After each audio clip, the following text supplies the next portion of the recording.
Let's put what we have learned into practice. Let's start with level 1 with only our right hand. Ready, and we go!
Great work today! Now every time you practice, you are getting better and more confident at the piano.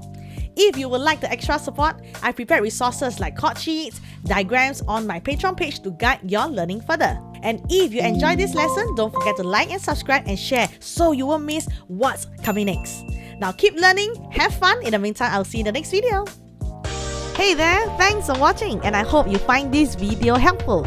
I've got more piano techniques, music theory, and tutorials coming your way, so stay tuned. If you think this channel is helping you reignite your passion for piano playing, do like and subscribe and I will see you in the next video.